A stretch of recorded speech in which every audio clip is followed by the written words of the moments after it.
Assalamualaikum warahmatullahi wabarakatuh.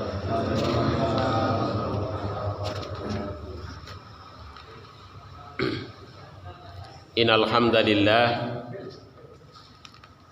hamdalillahi nahmaduhu wa nasta'inuhu wa nastaghfiruh wa na'udzu billahi min shururi anfusina wa min sayyiati a'malina may yahdihillahu fala mudhillalah wa may yudlilhu fala hadiyalah. Asyhadu an la ilaha illallah wahdahu la syarikalah wa asyhadu anna Muhammadan abduhu wa rasuluh. Allahumma sholli wa sallim wa barik ala Muhammad wa ala alihi wa ashabihi wa man tabi'ahum bi ihsani ila yaumil qiyamah. Amma ba'd.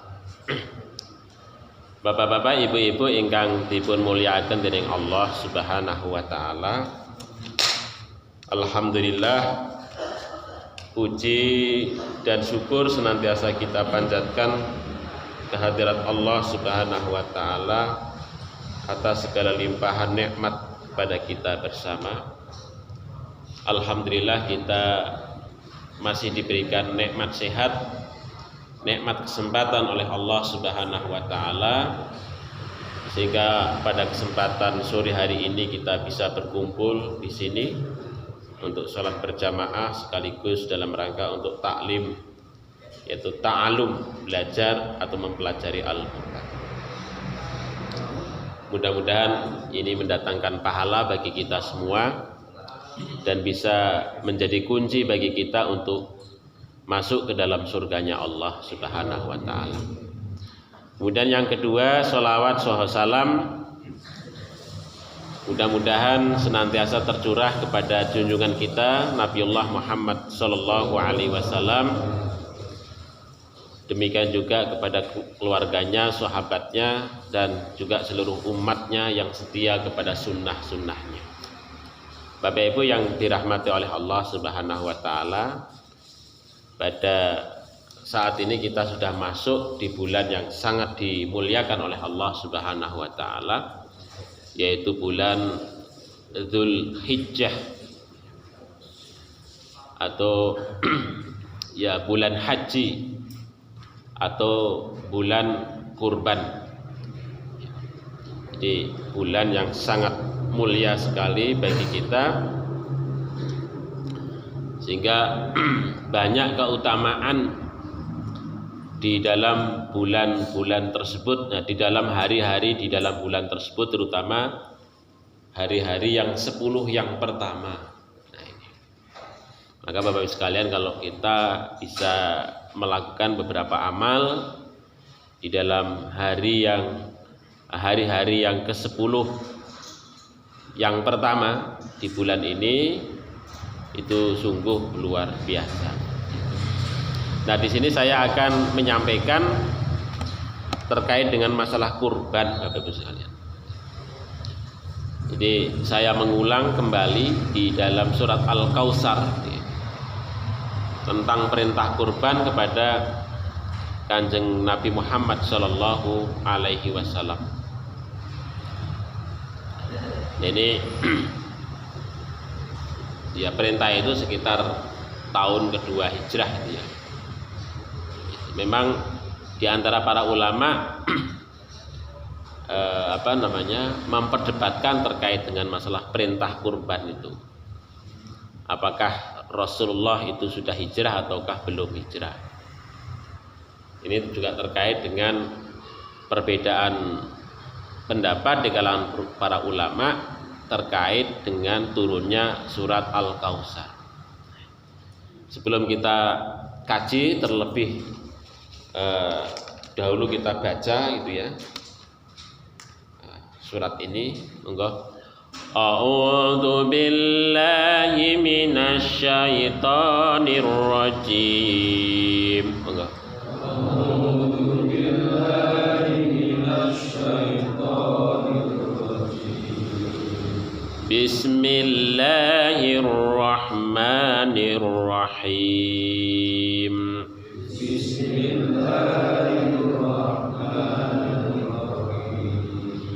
Inna a'tainakal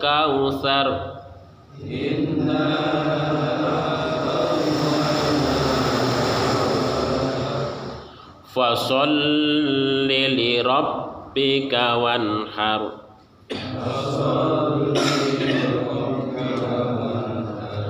Inna syani'aka huwal abtar.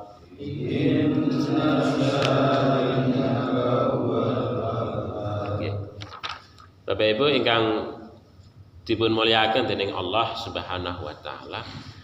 Jadi surat Al-Kautsar ini berbicara tentang nikmat yang Allah karuniakan kepada Kanjeng Nabi Muhammad sallallahu alaihi wasallam. Jadi memang Kanjeng Nabi Muhammad sallallahu alaihi wasallam itu diberikan nikmat yang begitu luar biasa oleh Allah, dan ini ditegaskan oleh Allah Subhanahu wa taala dengan menyatakan inna a'tainaka, sesungguhnya kami telah menganugerahkan kepadamu Al-Kautsar, nikmat yang begitu banyak, nikmat yang sangat banyak. Ini bentukan dari kata katsiro, katsir. Jadi jamak muntahal jumu'nya menjadi kausar, jamak yang tak terbatas itu ya, namanya jamak muntahal jumu', al-kausar. Jadi nikmat yang sangat banyak sekali. Nah, salah satu nikmat yang Allah karuniakan kepada Kanjeng Nabi Muhammad sallallahu alaihi wasallam itu adalah Kanjeng Nabi Muhammad sallallahu alaihi wasallam diutus oleh Allah Subhanahu wa taala sebagai seorang nabi dan sebagai seorang rasul. Ini itu nikmat yang begitu luar biasa yang dianugerahkan oleh Allah Subhanahu wa taala. Karena kalau kita membaca di dalam surat Ad-Duha, Bapak Ibu sekalian, itu kan ada wa wajadaka dolang fahada, wa wajadaka ailang fa'alna.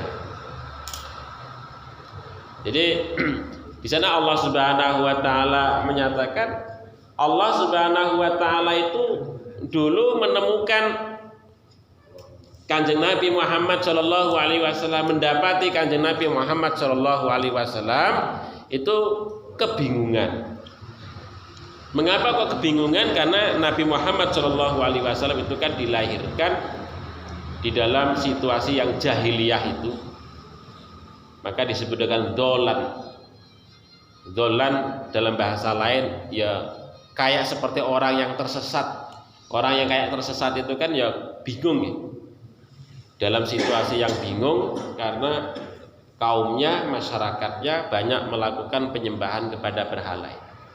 Tetapi Allah Subhanahu wa taala tidak tinggal diam dengan situasi yang semacam itu, maka Allah fahada, memberikan petunjuk. Nah, memberikan petunjuk di sini dimaksudkan memberikan agama, memberikan satu arah, satu bimbingan Allah Subhanahu wa taala yang dikaruniakan kepada Kanjeng Nabi Muhammad sallallahu alaihi wasallam. Yang wujudnya adalah Nabi Muhammad sallallahu alaihi wasallam itu sebagai seorang nabi, dan kenabian Nabi Muhammad sallallahu alaihi wasallam itu sangat istimewa dibandingkan dengan nabi-nabi yang lain. Mengapa? Karena Nabi Muhammad sallallahu alaihi wasallam itu diutus oleh Allah Subhanahu wa taala untuk seluruh umat manusia. Inna arsalnaka rahmatan lil alamin. Sesungguhnya kami mengutusmu ya untuk seluruh umat manusia. Kafatal linnasi basyira wa nadhira. Kami mengutusmu kepada seluruh umat manusia yang memberikan peringatan ya, kepada seluruh umat manusia. Nah, itu keistimewaan anugerah yang Allah berikan kepada Kanjeng Nabi Muhammad sallallahu alaihi wasallam yang luar biasa, yang kenabiannya itu tidak terbatas hanya kepada bangsa Quraisy, ya apalagi bangsa Quraisy begitu, tidak terbatas bangsa Arab, tetapi juga seluruh umat manusia. Hal ini berbeda dengan kenabian-kenabian yang sebelumnya. Kalau kenabian-kenabian sebelumnya itu, sebelum Kanjeng Nabi Muhammad sallallahu alaihi wasallam itu, kenabian itu sifatnya lokalitas. Mengapa kok lokalitas? Karena situasi dan keadaannya memang tidak mendukung. Era Nabi, era akhir zaman itu ya era internasionalitas, era tanpa batas, begitu. Karena batasan-batasan geografis sudah tidak begitu penting. Oleh sebab itu Kanjeng Nabi Muhammad SAW itu diutus kepada seluruh umat manusia yang tidak dibatasi oleh ranah geografis, ranah kesukuan. Kalau nabi-nabi dahulu kan dibatasi oleh ranah geografis, begitu. Jadi hanya sifatnya adalah sifat lokalitas saja. Ya seperti Nabi Musa khusus diutus oleh Allah Subhanahu wa taala kepada Bani Israel. Nabi Isa khusus diutus oleh Allah Subhanahu wa taala kepada Bani Israel. Jadi sifatnya sangat lokalitas sekali. Nah, itu satu nikmat yang Allah berikan kepada Kanjeng Nabi Muhammad sallallahu alaihi wasallam. Nah, di samping itu juga nanti di dalam konteks akhirat, Bapak Ibu sekalian, itu kan Kanjeng Nabi Muhammad sallallahu alaihi wasallam itu diberikan satu anugerah berupa otoritas syafaat. Otoritas syafaat yang itu tidak diberikan kepada para nabi yang lain. Nabi-nabi yang lain tidak diberikan otoritas untuk memberikan syafaat. Tapi Kanjeng Nabi Muhammad SAW itu diberikan itu otoritas untuk memberikan syafaat kepada seluruh umat manusia. Nah, ini satu nikmat. Oleh sebab itu Bapak Ibu sekalian, maka Kanjeng Nabi Sallallahu Alaihi Wasallam, Kanjeng Nabi Muhammad Sallallahu Alaihi Wasallam itu memberikan syafaat, memberikan perlindungan. Nah, ketika kita nanti diaku sebagai umatnya Kanjeng Nabi Muhammad Sallallahu Alaihi Wasallam, maka kita akan mendapatkan payung perlindungan dari Kanjeng Nabi Muhammad Sallallahu Alaihi Wasallam. Dan ketika kita itu didaku oleh Kanjeng Nabi Muhammad itu sebagai umatnya, maka insya Allah Allah itu ridho dengan kita. Insya Allah itu Allah Subhanahu wa taala itu ridho kepada kita. Nah itu. Nah di samping itu juga Bapak Ibu sekalian, wujud syafaat Nabi Muhammad Shallallahu Alaihi Wasallam nanti pada saat di Yaumul Qiyamah itu tadi adalah Kanjeng Nabi Muhammad Shallallahu Alaihi Wasallam diberikan haud, telaga. Nah haud ataupun telaga itu di saat di mahsyar ataupun di saat di surga itu disebut dengan Al-Kautsar. Telaganya itu disebut dengan telaga Al-Kautsar. Itu. Jadi nama di sini Al-Kautsar di sini di samping juga untuk menyebut nikmat yang begitu banyak yang Allah berikan kepada Nabi itu, tapi juga Allah Subhanahu wa taala menyebut untuk satu nama haud ataupun telaga yang Allah berikan kepada Kanjeng Nabi Muhammad sallallahu alaihi wasallam pada saat kita ngantri di mahsyar nanti. Itu. Ngantri dalam rangka untuk hisab pada yaumul hisab, itu hisabnya Allah Subhanahu wa taala. Itu Kanjeng Nabi sallallahu alaihi wasallam itu nggadai atau mempunyai telaga yang disebut dengan Al-Kautsar itu tadi. Nah, orang-orang yang beriman yang kita itu sebagai umatnya Kanjeng Nabi Muhammad sallallahu alaihi wasallam di tengah penantian yang begitu luar biasa itu tadi, di tengah haus, di tengah panas terik yang begitu luar biasa, yang digambarkan di dalam banyak hadis itu ada orang yang sampai tenggelam dengan keringatnya itu. Tapi bagi orang-orang yang beriman itu nanti mereka akan menikmati pada saat di mahsyar itu sudah bisa menikmati telaganya Kanjeng Nabi Muhammad sallallahu alaihi wasallam. Telaga itu diberikan oleh Allah kepada Kanjeng Nabi Muhammad, tetapi juga oleh Kanjeng Nabi Muhammad sallallahu alaihi wasallam telaga itu disediakan untuk umatnya, seluruh umatnya. Yaitu itu yang disebut dengan telaga Al-Kautsar, Haudul Kautsar, telaga Al-Kautsar. Yaitu dia nikmat yang begitu luar biasa. Nah, dari nikmat-nikmat itulah yang kemudian Allah Subhanahu wa taala ingin memerintahkan kepada Kanjeng Nabi Muhammad sallallahu alaihi wasallam dan juga kepada umatnya. Perintahnya itu apa? Ada dua di sini. Yang pertama adalah sholli, fasolli, sholat. Yang kemudian adalah yang kedua adalah wanhar, ya, wanhar, dan berkorbanlah. Sholat dan berkorban. Jadi Allah Subhanahu wa taala memerintahkan kita untuk berkorban itu karena nikmat. Ya, karena faktor nikmat yang Allah karuniakan kepada kita, Bapak Ibu sekalian. Jadi oleh sebab itu ya saya kira ini juga sekaligus merupakan satu ujian daripada nikmat. Ujian daripada nikmat yang Allah karuniakan kepada kita. Yaitu. Jadi Allah sudah begitu banyak memberikan nikmat kepada kita, nikmat umur, nikmat rezeki, ya, nikmat ngibadah. Nah itu maka disinilah Allah Subhanahu wa taala untuk kemudian memerintahkan kepada kita untuk anhar atau enhar, untuk berkorban, ya, untuk berkorban, ya, berkorban. Nah, Bapak Ibu sekalian yang dirahmati oleh Allah Subhanahu. Memang hal ini agak berbeda dengan kurban-kurban yang dijalankan ataupun yang diperintahkan oleh Allah Subhanahu wa taala kepada umat-umat terdahulu. Jadi sebagai contoh umpamanya kurban yang pertama itu kan kalau kita merujuk di dalam surat Al-Maidah ayat 27 itu kan terkait dengan apa?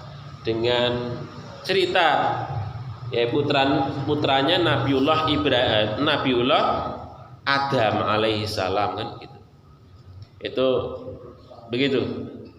Nah ini perintah kurban kepada putra Nabi Adam alaihissalam itu adalah terkait pembangkangan putra, salah satu putra Nabi Adam itu yang namanya Qabil itu, yang tidak terima ketika ayahnya memerintahkan untuk menikahi saudaranya Habil. Nah itu saudaranya Habil, itu nggak terima, nggak mau begitu. Dan Habil menikahi saudaranya si Qabil. Jadi si Qabilnya itu tidak mau, tidak terima. Alasannya apa? Karena saudaranya si Habil itu jelek, kata niku. Itu. Yang kemudian yang kedua alasannya adalah karena sifat ananiyah, sifat atau sikap takaburnya Qabil kepada perintah Allah Subhanahu wa taala melalui ayahnya yaitu Adam alaihissalam itu. Nah dia itu di dalam salah satu hadis diceritakan itu dia itu menyatakan kepada adiknya itu si Habil itu ana akbaru minka sinnan. Nah itu aku iki yang paling tua, aku lebih tua darimu, maka aku berhak untuk mengatur segala-galanya. Nah termasuk mengatur siapa yang berjodoh itu, maksudnya dia yang berhak untuk mengatur. Nah karena kemudian si Qabil itu melakukan pembangkangan terhadap perintah ayahnya Adam alaihissalam, itulah kemudian Nabiullah Adam alaihissalam meminta kepada keduanya itu untuk kemudian melakukan kurban, yaitu melakukan kurban. Setelah memerintahkan kepada keduanya, Nabiullah Adam alaihissalam pergi. Nah itu. Nah, pada saat pergilah, itulah kemudian terjadi pengorbanan itu. Pergi. Ya, karena perginya itu di dalam salah satu hadis diceritakan bahwasanya Allah Subhanahu wa taala menginformasikan kepada Adam, wahai Adam, maukah kamu aku tunjukkan kepada rumahku? Nah itu mau, kata Nabi Adam itu. Jadi kemudian maksudnya rumah di sini adalah Ka'bah. Jadi Ka'bah menika sesungguhnya itu awal mula bukan yang membangun Nabiullah Ibrahim dan Ismail, itu bukan. Tetapi memang Ka'bah yang ada di Mekah itu memang semenjak awal ketika Nabiullah Adam alaihissalam itu sudah diberitahu oleh Allah Subhanahu wa taala. Itu dalam salah satu hadis begitu. Nah, Adam kemudian pergi ke Mekah untuk kemudian ingin tahu tentang rumahnya Allah Subhanahu wa taala, itu pergi. Nah, pada saat pergi itulah kemudian Nabiullah Adam itu meminta kepada langit, menitipkan itu. Wahai langit, saya titipkan amanah tentang keselamatan putra-putraku. Tapi langit enggak mau. Wahai gunung, saya titipkan keselamatan putra-putraku. Gunung menolak juga, enggak mau. Nah itu. Akhirnya apa? Kemudian ngomong Adam itu kepada Qabil, Qabil, aku titipkan adik-adikmu, keselamatan adik-adik. Nah, kemudian Qabil dengan sangat gembiranya, iya, saya terima. Itu nanti kamu ketika pulang akan mendapatimu anak turunmu yang baik-baik. Nah, ngoten niku. Qabil seneng gitu, ditinggal ayahnya seneng gitu. Kenapa? Karena dia akan merasa bebas untuk mengatur segala-galanya itu tadi. Bukan mengatur dalam pengertian sesuai dengan aturan syariat, akan tetapi mengatur sesuai dengan kemauan sekehendak dia sendiri itu. Nah, dari situlah kemudian ketika Nabiullah Adam alaihissalam pergi, kemudian korban ya yang diperintahkan oleh ayahnya itu kepada Qabil dan Habil itu dijalankan oleh mereka berdua. Kemudian terjadilah kemudian pengorbanan, yang Qabil ini seorang petani, kemudian si Habil ini seorang peternak begitu. Nah, si Habil itu adalah mempersembahkan persembahan yang terbaik dari ternak yang paling baik. Tetapi si Qabil itu tidak. Jadi dia itu sebagai seorang petani itu mempersembahkan korbannya itu ya asal-asalan aja. Bahkan dari hasil yang paling buruk yang dipersembahkan itu tadi. Akhirnya kemudian diterima oleh Allah Subhanahu wa taala persembahan dari si Habil, bukan si Qabil itu tadi. Nah, itulah kemudian si Qabil kemudian sangat marah kepada mengapa kok korban saya itu tidak diterima. Yang akhirnya kemudian mengancam adiknya. Nah, itu dengan ungkapan di sini ya wajlu alaihim naba abnai adam bil haqqi id qurbanan fatuqbila min ahadihima wa lam yutaqabbal minal akhar, dalam surat Al-Maidah itu ya ayat 27. Kemudian dia berkata la'atulannak, maka sungguh aku akan membunuhmu, itu kata Qabil. Jadi mengancam kepada adiknya, yang korban adiknya itu diterima oleh Allah Subhanahu wa taala. Bapak Ibu yang dirahmati oleh Allah Subhanahu wa taala, ini kedengkian. Jadi iri dan dengki. Itu. Kedengkian itu membuat kadang orang itu buta. Ya, membuat orang itu buta. Apakah dia itu saudara dan itu merupakan satu amanah yang harus dijaga, yang itu dititipkan oleh ayahnya, nggak peduli karena faktor iri, karena si korbannya si Habil itu diterima oleh Allah Subhanahu wa taala. Karena konsekuensinya kalau kemudian diterima itu, maka si Habil itu maka akan menikahi saudaranya si Qabil itu. Nah, supaya dia tidak bisa menikahi saudaranya itu tadi, maka kemudian si Qabil itu membunuh si Habil. Nah, itulah kemudian terjadi pembunuhan pertama dalam sejarah kehidupan umat manusia antara si Qabil dan Habil. Karena faktor duniawi, faktor pasangan hidup yang kemudian iri dan dengki itu yang kemudian mengakibatkan terbunuhnya saudaranya. Inilah yang kemudian pembunuhan pertama di dunia dalam kehidupan umat manusia, begitu. Makanya Bapak Ibu sekalian yang dirahmati oleh Allah Subhanahu wa taala, ya ini orang yang berkorban malah terbunuh. Orang yang ikhlas berkorban karena Allah, korbannya diterima oleh Allah, terbunuh. Nah itu sejarahnya ngoten niku. Jadi berkorban diterima, terbunuh. Nah itu. Nah terbunuhnya itu tentu karena faktor itu tadi, karena dengkinya manusia, dengkinya kakaknya itu kepada dia itu tadi. Nah Bapak Ibu yang dirahmati oleh Allah Subhanahu wa taala, nah itu sedikit cerita terkait dengan masalah Qabil dan Habil, itu terkait dengan masalah korban ya, yang mengakibatkan kemudian terbunuhnya salah satu putra Nabiullah Adam alaihissalam. Ini untuk menguji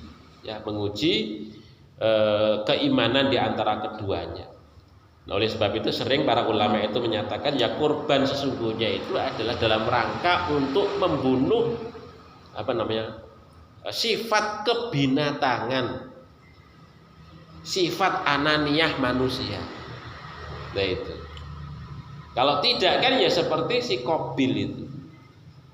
Si Qabil. Karena apa? Qabil tidak berkorban sesungguhnya itu. Nah itu. Karena ketidakmampuan untuk membunuh sifat ananiyah. Itu, sifat ananiyah. Tetapi si Habil sebaliknya mampu membunuh sifat ananiyah itu tadi, berkorban dengan tulus ikhlas karena Allah Subhanahu wa taala dan menerima keputusan dari Allah Subhanahu wa taala. Tetapi si Qabil tidak mampu untuk melakukan yang semacam itu. Itu salah satu rahasia kurban yang diperintahkan oleh Allah Subhanahu wa taala kepada putra-putra Nabiullah Adam alaihissalam pada saat itu. Maka di sini si Habil itu menyatakan qala innama yataqabbalullahu minal muttaqin. Sesungguhnya Allah itu hanya menerima kurbannya dari orang-orang yang bertakwa. Jadi itu ketika diancam itu si Habil itu sudah mengingatkan kepada kakaknya itu. Tapi kemudian malah menjadi marah itu. Ya, menjadi murka sehingga kemudian terjadi pembunuhan. Kemudian yang kedua, cerita yang kedua adalah cerita Nabiullah Ibrahim alaihissalam. Nabiullah Ibrahim alaihissalam. Kalau Nabiullah Ibrahim alaihissalam itu adalah perintah kurban itu karena faktor ujian kedekatan dengan Allah Subhanahu wa taala. Terkait dengan nikmat ujian kedekatan dengan Allah Subhanahu wa taala. Kenapa? Karena Nabiullah Ibrahim alaihissalam itu dalam sejarahnya itu kan beliau tinggal di di Palestina begitu.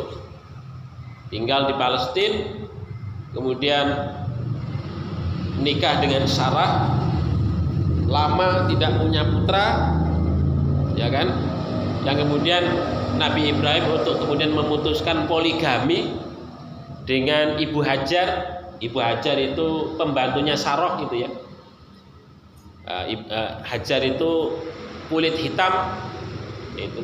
Kalau Sarah itu putih begitu. Nah, kulit hitam, nah itu. Nah oleh sebab itu si Ibrahim diizinkan untuk menikahi si Hajar itu, Siti Hajar itu, tetapi syaratnya harus pergi dari rumah itu, harus meninggalkan rumah itu. Itu syaratnya berat. Pergi meninggalkan dari rumah itu di dataran Palestina, ya kemudian akhirnya Ibrahim ngungsi sampai ke Mekah itu tadi. Nah di sanalah yang kemudian Nabiullah Ibrahim alaihissalam itu dikaruniai putra yang namanya Ismail, ya Ismail alaihissalam. Nah itu kan suatu perjuangan Nabiullah Ibrahim punya putra itu begitu. Dulu dari Sarah nggak punya putra, kemudian menikahi Hajar punya putra, akhirnya juga dengan Sarah nanti punya putra juga itu. Yaitu siapa namanya? Ishak begitu. Akhirnya punya putra itu. Nah, Nabiullah Ibrahim alaihissalam itu doanya luar biasa. Umur 80 tahun belum punya putra, tapi dia mempeng dongonipun Bapak Ibu sekalian. Pengen punya anak. Gitu kan. Harapan punya anak. Nah, kita kan mungkin 80 tahun itu sudah putus asa gitu. Nabiullah Ibrahim buatan Bapak Ibu sekalian. Tasih punya harapan itu. Punya harapan. Donganipun Nabiullah Ibrahim ini napa? Rabbi habli minas sholihin. Rabbi habli minas sholihin. Ya Allah, ya Tuhan kami, karuniakanlah kepadaku keturunan-keturunan yang soleh. Nah, Rabbi habli minas sholihin. Nah, ini yang doa yang diwiridkan oleh Nabiullah Ibrahim setiap hari. Setiap hari. Nah itu. Karena begini Bapak Ibu sekalian, Nabi Ibrahim itu bermunajat luar biasa itu kepada Allah Subhanahu wa taala. Kecintaannya kepada Allah Subhanahu, kedekatannya dengan Allah itu luar biasa. Sampai kemudian Nabiullah Ibrahim itu kan disebut sebagai Khalil, sebagai Khalilullah. Ya, kekasih Allah Subhanahu. Tidak ada kecintaan yang lebih ya dari Ibrahim itu kecuali hanya Allah Subhanahu wa taala. Nah itu. Jadi luar biasa itu. Jadi dongonipun Rabbi habli minas sholihin. Ya Allah, karuniakanlah kepadaku anak-anak generasi yang soleh. Ya ternyata kan putranipun Nabi Ibrahim luar biasa itu. Dua-duanya dari Siti Hajar, itu kan? Siti Hajar yang Ismail menjadi seorang nabi.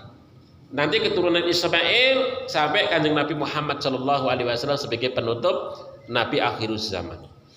Kemudian putranya Ishak menikah, itu kan nanti berturunan ke Yakub. Yakub itu berputra 12 yang kemudian menjadi suku Israel itu. Dari sana Yusuf, kemudian sampai kemudian Daud, Sulaiman dan seterusnya itu, Musa sampai Isa, itu adalah keturunannya Nabi Ishak alaihissalam. Zulkifli, Harun, itu semuanya adalah Ishak semua. Jadi nabi-nabi Israel itu adalah keturunannya dari Ishak, dari Nabi Yakub alaihissalam. Itu bukti bahwasanya doane Nabi Ibrahim menika dikabulkan dening Allah Subhanahu wa taala. Pada awalnya enggak punya putra, ndongane ngoten niku Bapak Ibu. Rabbi habli minas sholihin. Itu aja yang dibaca oleh Allah, oleh Nabiullah Ibrahim. Akhirnya dari putra-putra cucu-cucunya itu kemudian menjadi orang-orang besar. Kemudian fabasyarnahu bi ghulamin halim, maka kemudian kami berikan kabar gembira itu kepada Ibrahim. Dengan apa? Bi ghulamin halim, dengan seorang anak yang begitu sabar dan pinter, cerdas. Anak yang sabar, halim dan pinter, begitu. Sabar dan pinter. Nah ini, ya di sini ada yang dimaksudkan adalah Nabiullah Ismail alaihissalam itu tadi. Nah itu. Nah ketika dikaruniakan anak itulah yang kemudian barangkali Nabiullah Ibrahim itu agak kendor kedekatannya dengan Allah Subhanahu wa taala. Seneng karo putrane, itu kan, sibuk dengan putranya, mungkin juga agak kendung ngibadahi karo Gusti Allah Subhanahu wa taala. Nah, disitulah kemudian diuji oleh Allah Subhanahu wa taala. Pada awalnya itu Ibrahim begitu luar biasa dekatnya dengan Allah, setelah diberikan anak mungkin agak sedikit berkurang. Maka kemudian oleh Allah putranya itu diminta lagi. Nah, itu. Kemudian Allah Subhanahu memberikan wahyu kepada Ibrahim itu. Ya. Jadi di sini disebutkan di dalam surat As-Saffat ayat berapa? Ayat 102 ini, falamma balagha ma'ahu sa'ya, dan ingatkah ketika Ismail itu sampai umur sa'yun. Sa'i menika lari-lari kecil ya. Anak-anak yang sudah mampu berlari-lari kecil itu kan sedang lucu-lucunya, senang gemes-gemesnya orang tua. Siapa orang tua yang nggak senang gitu kan? Apalagi beliau itu sudah umur tua, diberikan anak yang sedang lucu-lucunya tubuhnya, senangnya luar biasa. Falamma balagha ma'ahu sa'ya, dan tatkala sudah umur dewasa, ketika sudah bisa lari-lari kecil itu anak itu, maka kemudian Ibrahim diperintahkan oleh Allah dengan wahyu yang turun kepadanya, dan wahyu itu turun melalui mimpi beliau. Gitu. Kalau tidak, Nabi Ibrahim itu sebagai seorang yang shadiq benar terhadap wahyu Allah Subhanahu wa taala, dia mungkin akan mengabaikan mimpi itu sebagai wahyu itu. Nah, tetapi kemudian beliau menyatakan kepada putranya, ya bunaya inni ara fil manam, wahai anakku yang terkasih, sesungguhnya ayahmu ini bermimpi mendapatkan wahyu dari Allah Subhanahu wa taala. Ara fil manam, bermimpi mendapatkan wahyu dari Allah Subhanahu wa taala. Anni adbah, aku mengorbankanmu wahai anak. Fangdur madata, kira-kira pendapatmu bagaimana? Ya, karena anak itu adalah sebagai anak yang halim, diceritakan oleh Bihulamin halim itu tadi, anak yang sabar, anak yang pintar, anak yang cerdas itu tadi. Maka kemudian jawabannya itu yang tidak geseh. Ya. Kalau mungkin anak sekarang itu ketika ditareni, Le, perintahkan apa sama ayahnya, nanti dulu ya. Nanti dulu. Anak-anak sekarang main game dulu ya, gitu. Nah, ini enggak ini. Jadi langsung dijawab itu, ya abati wahai ayahku. Ya. If'al, lakukan. Matu'mar, apa yang kamu yang engkau diperintahkan. Satajiduni, maka engkau akan mendapatiku insyaallahu minas sabirin, termasuk orang-orang yang sabar. Itu jawaban yang anak Ismail yang sakyun, yang baru bisa berlari-lari kecil itu, tapi jawabannya begitu luar biasa. Nah, ini kan kalau sekiranya Ibrahim itu tidak mendidik putranya yang begitu luar biasa cintanya kepada Allah Subhanahu wa taala, kan pasti jawabannya akan sangat berbeda. Tapi karena Ibrahim itu mendidik putranya itu begitu cintanya kepada Allah, itu maka jawabannya adalah satajiduni insyaallah minas sabirin. Engkau akan mendapatiku termasuk anak yang sabar dalam menghadapi ujian itu. Ya, termasuk juga istrinya, ya kan? Istrinya Siti Hajar itu, coba bayangkan Bapak Ibu sekalian, untuk bisa melahirkan si Ismail itu kan harus terusir dari tanah airnya di Palestina itu, karena si Sarah nggak seneng, itu kan? Si Sarah nggak seneng, itu harus sisih. Itu kan perjuangan. Nah, sampai di situ anak ewes bisa jalan-jalan diminta oleh Allah itu kan. Coba kalau enggak karena kepasrahannya kepada Allah Subhanahu wa taala, mungkin ya digandoli tenanan anak siji-sijine, ya kan? Itu perjuangan, kemudian harus meninggalkan tanah airnya untuk dalam rangka Ismail itu tadi. Tapi ketika Ismail sudah kemudian diminta oleh Allah Subhanahu wa taala, itu kan luar biasa. Jadi si Sarah, si Ibu Hajarnya luar biasa sabarnya, si Ibrahim luar biasa sabarnya, Ismail juga luar biasa sabarnya ketika mendapatkan perintah dari Allah Subhanahu wa taala terkait dengan masalah wahyu tersebut. Nah, itulah yang kemudian semakin memperkokoh ujian, memperkuat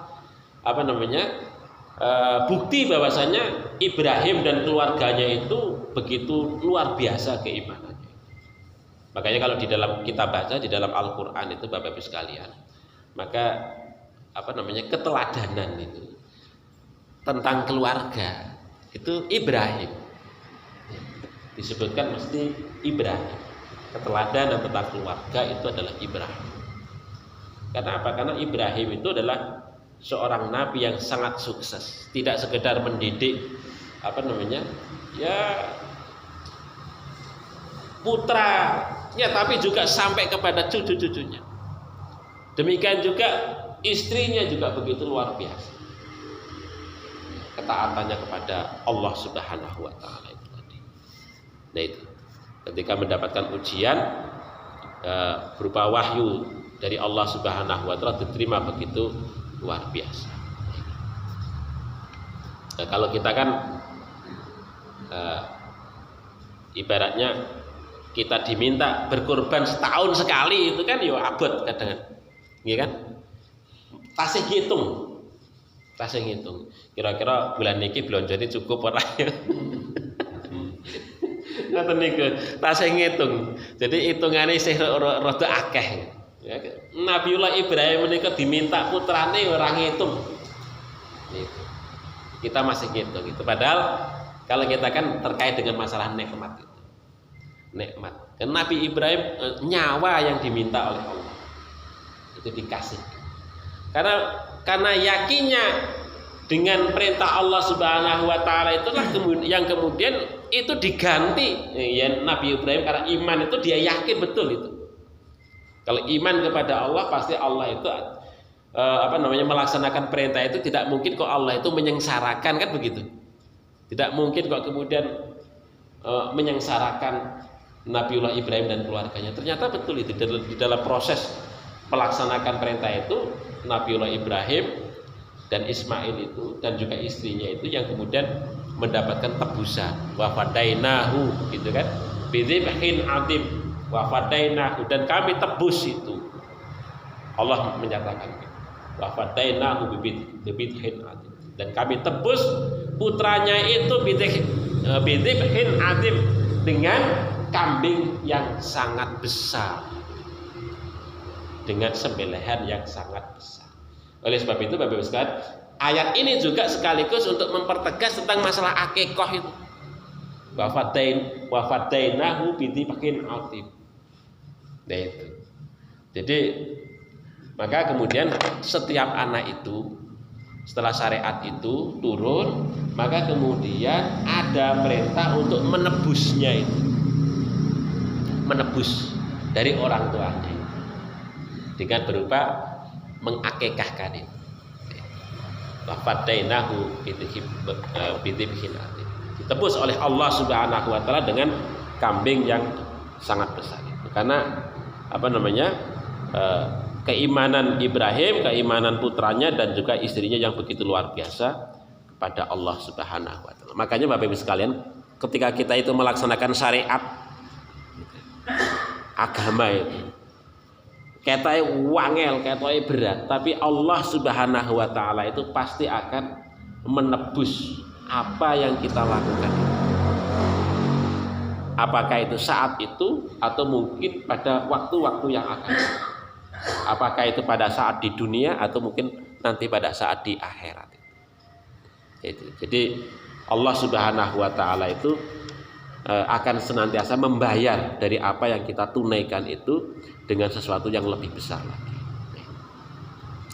Nah ini surat As-Saffat itu begitu. Kemudian yang ketiga, cerita yang ketiga itu kurban kepada perintah kurban yang diberikan oleh Allah Subhanahu wa taala kepada ini Bani Israel.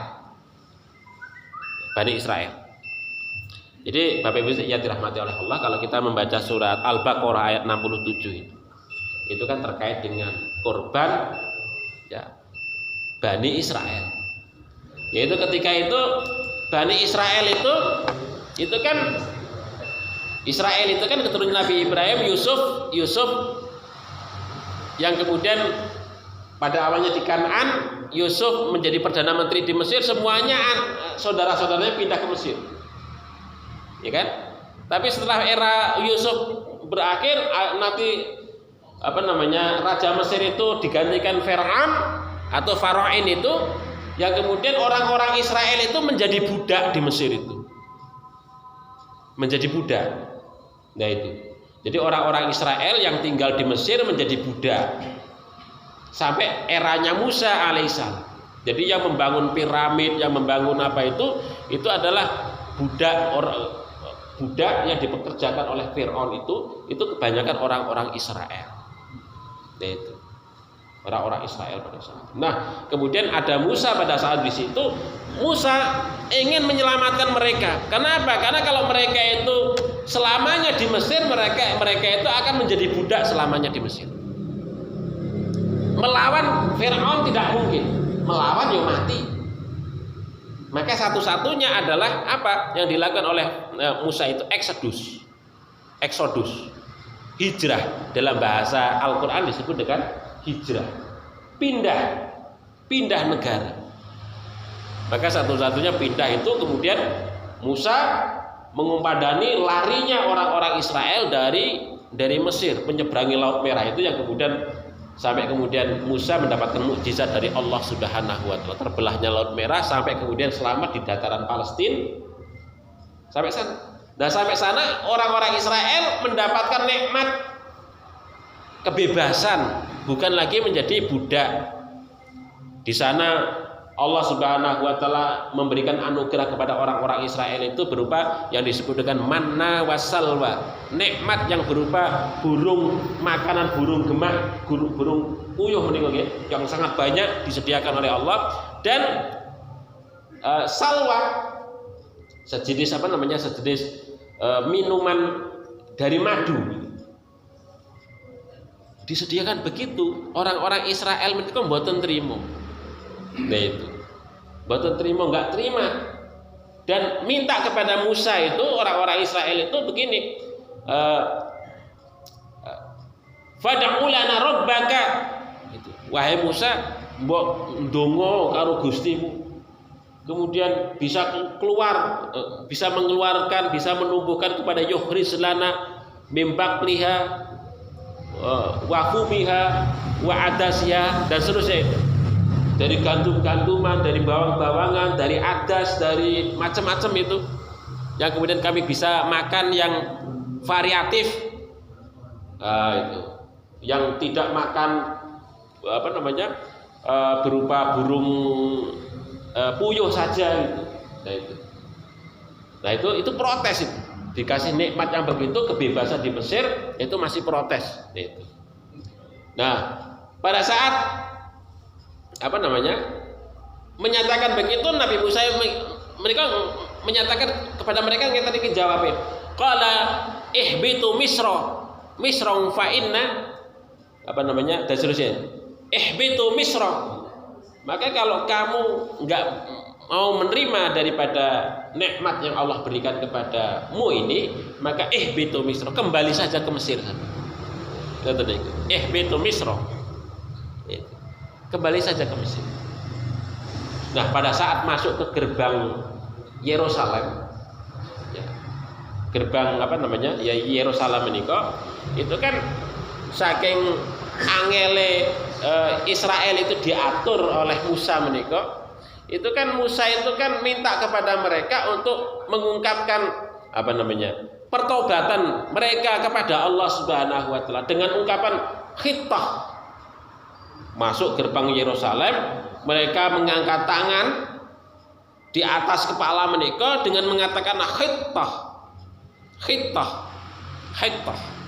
Yang maksudnya khittah itu, ya Allah kami kembali ke jalan-Mu, ya Allah kami bertobat kepadamu. Itu maknanya pun ngoten niku.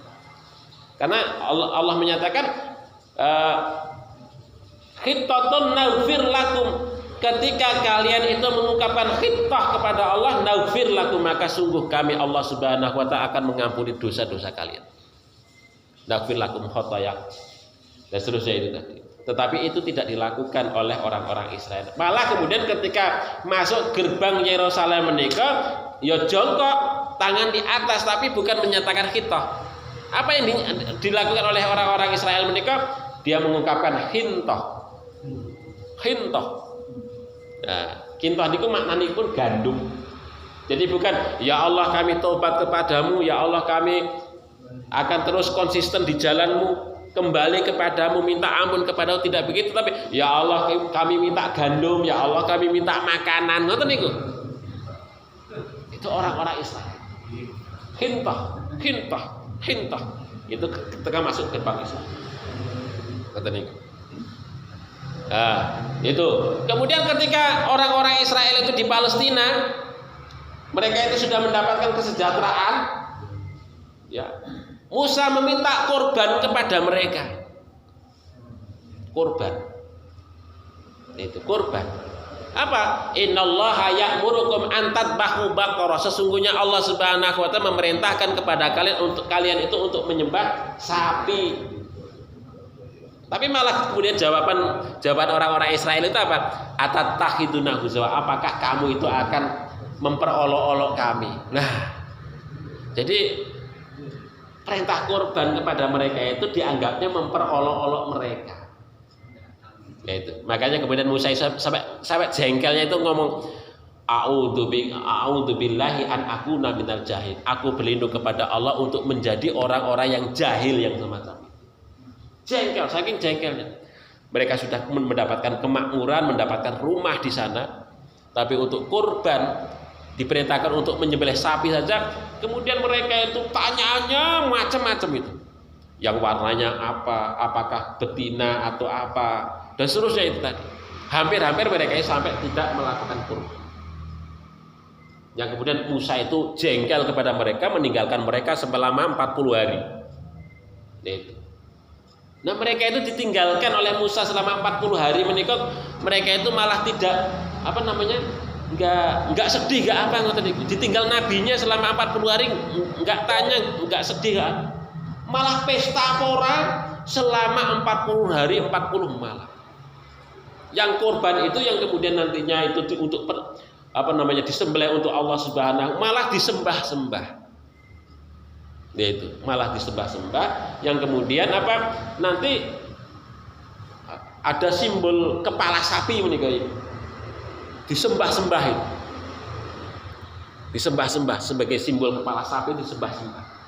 Nah itu makanya kemudian ada salah satu sekte di di Israel menikah Bapak Ibu yang sampai sekarang itu kan yang menyembah kepala sapi atau kepala wedus ya, kepala sapi atau kepala wedus itu yang dikenal dengan Baphomet. Nah itu sampai sekarang. Itu karena dulu ketika Nabiullah Musa itu pergi selama 40 hari, yang kemudian umatnya itu kemudian mengadakan pesta yang begitu luar biasa, ya, yang jauh dari Allah Subhanahu wa taala itu.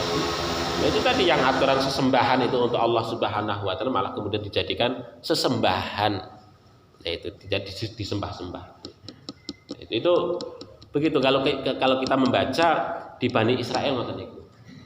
Bani Israel. Jadi Bapak Ibu yang dirahmati oleh Allah Subhanahu wa taala. Intinya bahwasanya kalau kita melihat dari sisi sejarah dari masanya putranya Adam sampai Ibrahim, Ismail, dan sampai kemudian Bani Israel dan Kanjeng Nabi Muhammad SAW, sesungguhnya perintah kurban yang Allah perintahkan kepada kita itu adalah tujuannya supaya kita itu dekat dengan Allah,